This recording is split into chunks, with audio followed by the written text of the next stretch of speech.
Hello, welcome Aquarius. Thank you for watching, liking, sharing and subscribing. I hope you enjoy the insights here. This is a general reading. I have shuffled and laid out the cards.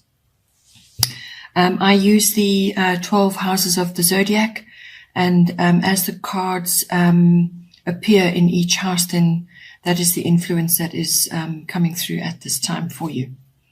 So in the first house, we have Saturn return age. So the first house is everything to do with the self, your appearance, your observable characteristics, your personality, how you appear to others, your physical body, your physical regime, what you're going through, you're working out and sort of how you're making your way through your day. It's also self-oriented interests and just basically what you are projecting outwardly to others that you meet. So, if it's your mask that you're presenting to others. So with Saturn return there, you're actually, Saturn return is about wisdom. It's about, gaining wisdom, through experience. Because a return implies that it's coming back, and Saturn does it has two major turns in your life. Around about 29, and then the next one is a bit later, another 29 years further on after that. So, sort of middle to late 50s is what you're looking at. but basically what it implies here is that it's wisdom coming back, wisdom that you've gained through experience. So some of you if you are older, you may be feeling your wisdom, the weight of your wisdom, or you may just be feeling your age. But it's all about harnessing that wisdom and putting it into action. So it's also about being responsible and facing what needs to be done. It's kind of a paring back and taking stock. It's about changing what you have outgrown. So you need to be realistic and release what just isn't working for you anymore. And that can be in a variety of ways, all to do with the self, your physical body and yourself, and how you are moving through the world and what you're projecting to others. You need to face your truth as well, dig deep, have a good, spend time in contemplation, actually figuring out, what it is, who you are, and what you've gained over your life. You need to leave the past behind. As I said, what's not working for you, you can't keep dragging it around, so let it go. But Saturn also is about working towards solid achievement. So you may be just bringing that wisdom in now, that wisdom, and turning it into action to actually get you that solid achievement. Because if you work with Saturn, if you work with the taskmaster, then eventually you will see the achievements and you will see the rewards, and the achievement will be based on solid ground. You don't want to be aiming for something that just isn't right to begin with. It's all about putting systems in place, being methodical, and having a good and strong foundation. You need to look after yourself, your health as well, because Saturn rules all the ligaments of the body, the bones, your skeletal structure, and your teeth. You need to build endurance and fortitude as well with this. So harness your resources, contemplate what you can cut away and what you can do without, and then move forward slow and steady, and build yourself up so that you can face the future and build something that you can actually support you going forward. So this could even be a physical regime you want to bring in, or it could just be the way you are projecting yourself amongst others. You may be coming across as quite serious at the moment amongst the people that you meet. And this is the Saturnian influence coming in, because it is serious. It is about contemplation and cutting away what doesn't serve you anymore. Then we have in the second house, we have Mercury retrograde, which is reinvention. So during a Mercury retrograde phase, anything with a re in front of it applies. So this can be a revisit, a revision, rearrange, reduce, or redo. It's anything like that. So it's basically going over something again, to pick up areas that perhaps would never have worked or won't work, picking up mistakes, picking up errors, checking details again, because ultimately if you do that, you will eventually get a much better product or a much better result. So now this is your second house, which is all to do with your money and your income. It's to do with what you own, what you possess, your possessions, and it's also your self-worth and your values, your value systems. It's property as well, real estate, land, that sort of thing. So this is with this card appearing in this house, it's best to postpone making purchases and big decisions about your money coming in. Best to postpone that. Also signing documents or contracts, just avoid for the moment until this period has passed. Normally, in a regular chart, Mercury goes retrograde about 3 times a year, more or less, for about 3 weeks. But as it's appearing here, anywhere between 1 week and 3 weeks, you may be feeling this. So just feel your way along until you feel the energy shift, and then you'll get the go-ahead. But just at the moment, rather just stay as you are, but also go over your plans. Again, there may be delays as well. It's about double checking facts, checking your emails, all forms of communication, because things can go awry. There can be misunderstandings. Emails just don't get sent, or they don't get received, or what you say gets misunderstood. It's a good time to review plans, because it will be better afterwards, but you need to go through that sifting and sorting and clearing out and making it better, and picking up errors as well, mistakes. Don't get off track though. You've got to plod along and you've got to tackle it. This is also, if you're using electronics and computers and also your vehicles to do with the second house activities, then you may experience some sort of repair, or the electronics and the computers just don't work, or you may also need to back up documents as well, because sometimes things just go on the blink, and then you lose documents, or things just don't get sent, or they don't get stored, and so on. So it's all about that. If you're writing or involved in writing things, or you're making plans and budgets and so on for your money, you may be required to do some kind of recount or rewrite with that. This also comes in later on for your 8th house, which again is bringing up the fact that you're not to take action, or don't take action just at the moment with your big finances. So this is the two work together. This is your personal income and money, and this the 8th house is all about big money, your bigger investments and things like that. So the two are indicating that it's just time to wait and to go over your plans, review before you move forward with anything major. Then in the 3rd house, we have Pisces, I believe. So your 3rd house is everything to do with your communication, whether this is written or verbal or your body language. It also governs documents and contracts. So now with Pisces, I believe there's dual meanings to this, because Pisces is dual. But the most uplifting aspects of Pisces are, it's all about service, about sensitivity and compassion.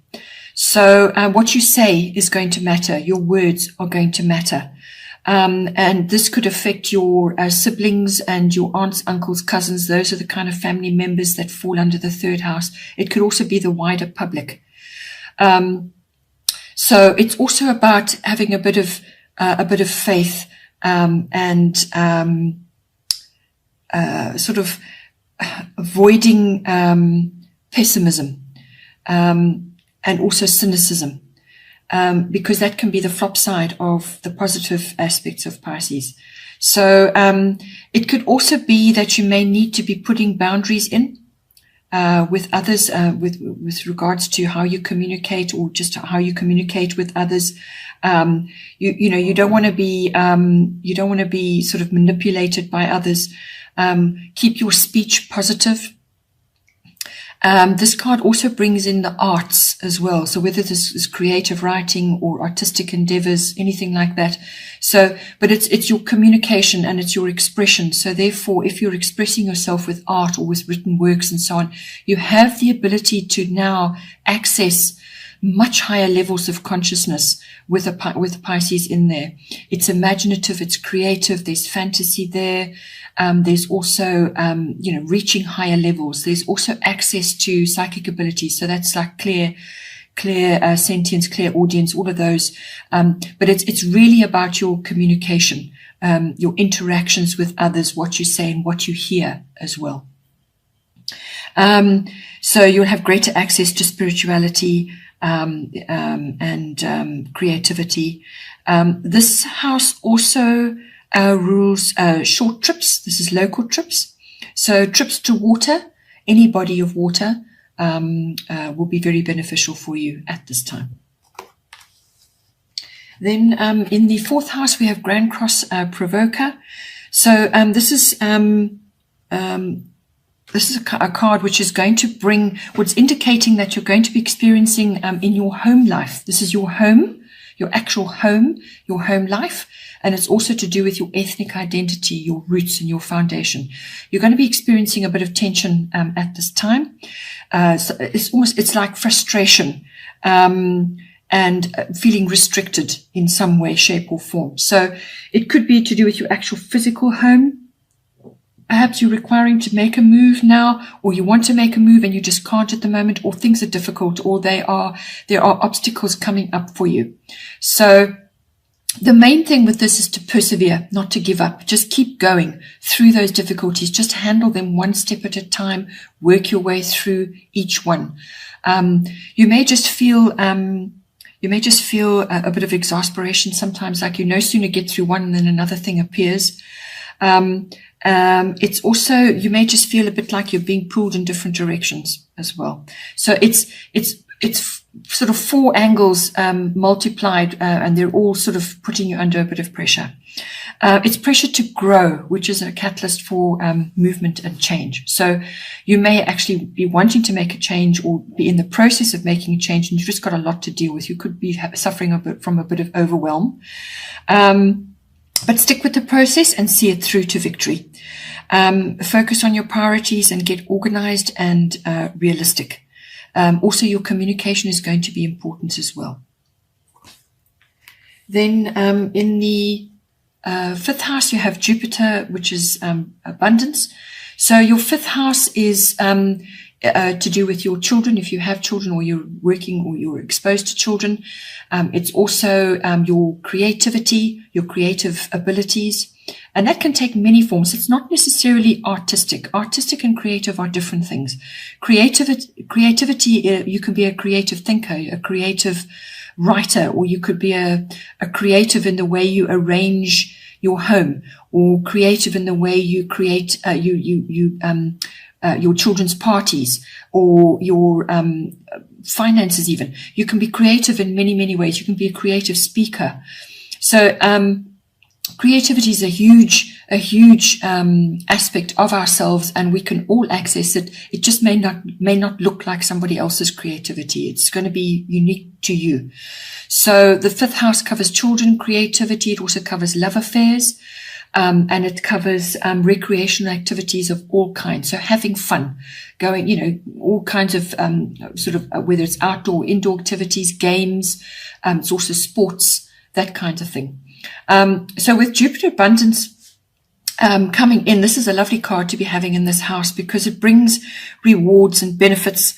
It's also luck, abundance, and prosperity within those aspects of the fifth house. So you could be seeing this in your children, or you could be experiencing it yourself, and then you are able to pass on those good feelings and happiness onto your children through generosity and joy and happiness and things like that. So you could be just really enjoying a very a loving and abundant relationship with your children, or with your in your love affair. Not necessarily money. Abundance can be many things. Can be just feeling happy, feeling content, or just feeling grateful for all that you have, and grateful for your interactions with your children. There's all of those coming in. It could also be that you're overcoming obstacles in this arena. So that's children, creativity, or love affairs, or having fun, or just enjoying various types of sports and games. You could be really winning and be very lucky. You could be really having success and reward for effort when it comes to your creative projects. So you could also be receiving divine help in those areas. It's important to stay positive and keep your hand on the wheel, though. So accept the abundance, be grateful, and spread it around as well. And just be content with what you're receiving, but don't slip off and sort of lose sight of what it is you still need to do and what you still need to work on. So it's also about keep going, don't give up, because there are benefits coming in. It's also about restoring faith as well. It's about enjoying freedom as well. So there could be freedom from routine. Maybe you're enjoying nice, fun activities, or you enjoying gaming and sort of sports, and really getting out and about and actually feeling rewarded, or finding the activities rewarding. It's also about you may, if it's to do with a love affair, you may come into contact with a Jupiter type person. So this could be somebody who's quite social, they're generous, they outgoing, they enjoy freedom, and they enjoy fun. So it's that kind of thing. They could also be have religious interests and deeper philosophical interests. They could also be studying, because Jupiter rules all of those. It could be somebody who enjoys teaching. There's various ways that this can come in, but or you could just be enjoying an abundant relationship with this person, which is generous and loving and social. Then in the 6th house, we have another very supportive card. This is part of fortune. This is about increase. So it is exactly what it says there. But the deeper aspect of this card is that it's about your particular talents and abilities, which perhaps have been unacknowledged or just haven't been present in you.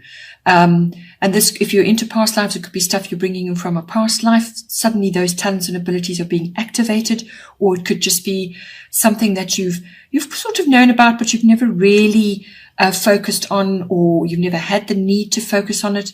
Or it could just be something that rises up out of the blue. So it's coming to the surface, really. That's what it is. So now this is coming up in your 6th house, which is everything to do with work, your work projects, mastery of your craft. It's also about your workplace, your work colleagues, and it's also about your health and diet and pets. So you could be getting more pets, but also with your health and diet, you can expect to be having good health at this time and finding balance. It's about finding balance and moving forward to reach your goals. Obstacles are being removed, things like that. So if it's to do with your work side, it's a very beneficial influence to be having. So you can expect to be having increase. Perhaps it's an increase of work. But there's also sort of a destiny or fate aspect of this as well. So you could be in the right place at the right time to pick up.